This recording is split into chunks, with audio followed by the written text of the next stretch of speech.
Hello दोस्तों, स्वागत करता हूँ आपका एक और नए वीडियो में।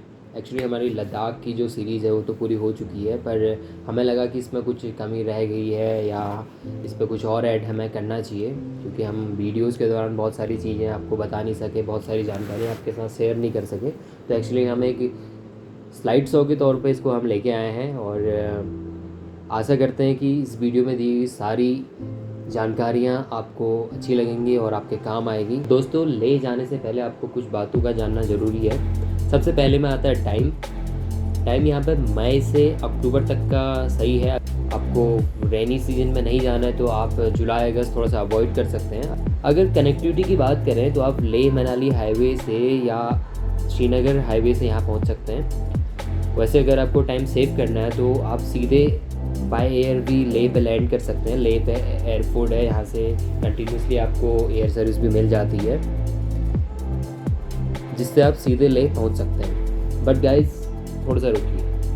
वो कहते हैं ना कि मंजिल का मज़ा नहीं होता, मज़ा होता है रास्तों का। तो ये लाइन यहाँ पर भी पूरी तरह अप्लाई होती है और इस जर्नी का पूरा मज़ा, बिलीव मी, सिर्फ और सिर्फ रोड जर्नी पे है। चाहे आप श्रीनगर वाले हाईवे से करें या मनाली हाईवे से, बट प्लीज़ मेक श्योर कि एक रोड ट्रिप ही होना चाहिए आपको। अब सेकंड नंबर पे बात करते हैं व्हीकल्स की। आप यहाँ पे 2 व्हीलर या 4 व्हीलर किसी भी गाड़ी से आ सकते हैं। अगर आप 4 व्हीलर से आ रहे हैं तो मेक श्योर कि गाड़ी का ग्राउंड क्लियरेंस थोड़ा सा सही हो, क्योंकि यहाँ पर बहुत सारे ऐसे पैसेज हैं जहाँ पर आपको लो ग्राउंड क्लियरेंस वाली गाड़ी में थोड़ा सा प्रॉब्लम फेस करना पड़ सकता है। और थोड़ा सा अगर आपका गाड़ी का ग्राउंड क्लियरेंस अच्छा होगा तो आपको कोई प्रॉब्लम नहीं होगी।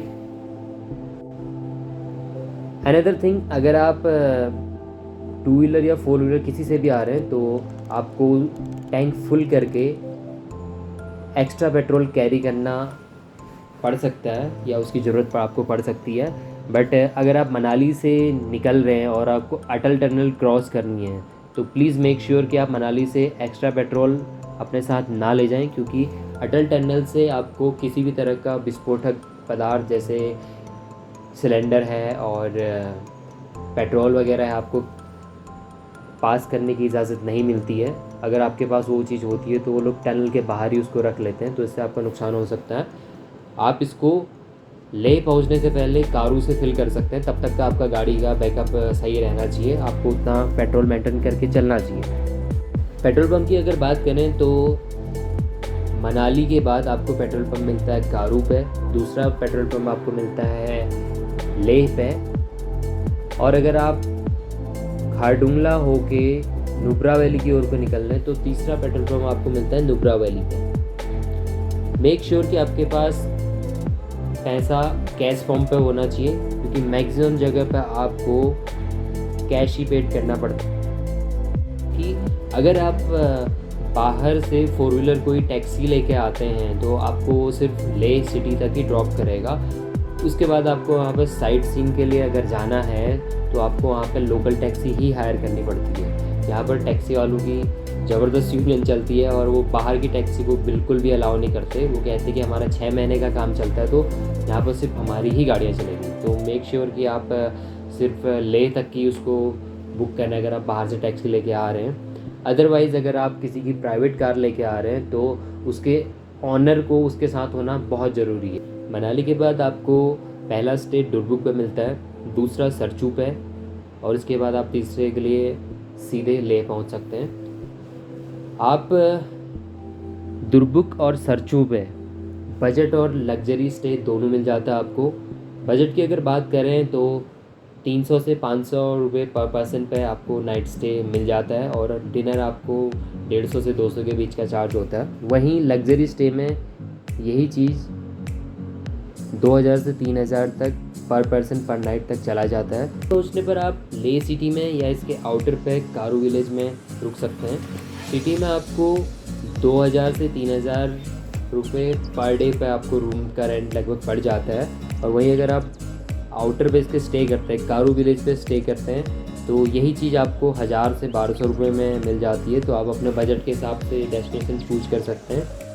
अगर आपका ले सिटी में रुकने का मन है या आप वहाँ पर रुकना चाहते हैं तो प्लीज़ मेक श्योर कि आप उसको ऑनलाइन बुक कर लें, क्योंकि यहाँ पर सीज़न बहुत तगड़ा चलता है।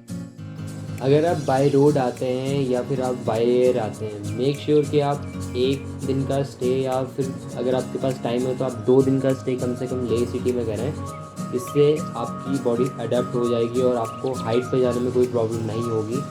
अगर आप सीधे खारडुंगला के लिए या फिर पेंगोंग के लिए निकलते हैं तो हो सकता है आपको हाई एल्टीट्यूड माउंटेन सिकनेस का सामना करना पड़ सकता है। इसके लिए आप अपना थोड़ा सा एक मेडिसिन किट बना लें, जिसमें नॉर्मल जो बेसिक दवाइयाँ होती हैं सर दर्द की, बुखार की, आप उनको रखें और अपने साथ कुछ ड्रिंक ज़रूर रखें। पानी गाइस आप बहुत पिएं, पानी आपके लिए बहुत मस्त है। लद्दाख में एंट्री के लिए या इसके आसपास के जगहों पर घूमने के लिए आपके लिए पास से परमिट होना ज़रूरी है। इस परमिट को अप्लाई करने के लिए आपके पास 2 ऑप्शंस हैं। पहला ऑप्शन है आप इसको ऑनलाइन अप्लाई कर सकते हैं, दूसरा ऑप्शन है आप ले सिटी पहुंच के इसको अप्लाई कर सकते हैं। बट गाइस ले सिटी पे पहुंच के आपको इसके लिए टाइम लग सकता है 1 से 2 दिन। तो मैं आपको सजेस्ट करूंगा कि आप ऑनलाइन ही इस पास को बनवा लें, जाने से पहले बनवा लें। आप इस पास को 10 दिन पहले अप्लाई कर सकते हैं और जहां आपको घूमना है, जिन जगहों पर आपको घूमना है वो जगह मेंशन कर सकते हैं। ऑनलाइन ही आप इसकी फ़ीस भी पेड कर सकते हैं।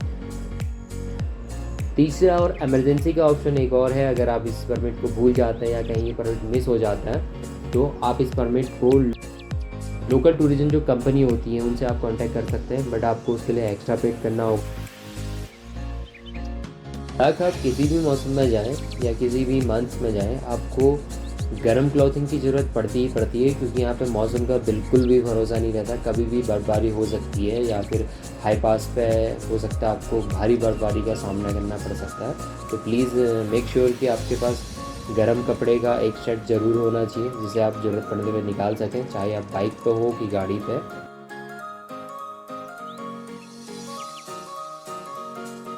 फ्री में हम बात कर लेते हैं बजट की। बजट बहुत ज़रूरी है और बजट आपका कैश फॉर्म में ही होना चाहिए। अगर आप बाइक से जाते हैं तो पेट्रोल, स्टे, फूड टोटल लगभग आपको 15,000 के लगभग आपका खर्चा आ जाएगा। और अगर आप कार से जाते हैं और 4 लोग आपके साथ शेयरिंग में हैं तो यही खर्चा 20 से 25,000 के बीच में आपको पड़ जाता है।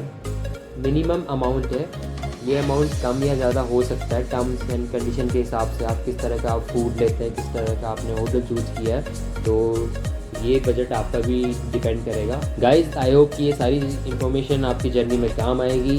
अगर आप हमारे चैनल पर नए हैं तो प्लीज़ चैनल को सब्सक्राइब कर दीजिए, वीडियो को लाइक कर दीजिए और दोस्तों के साथ शेयर ज़रूर कीजिए।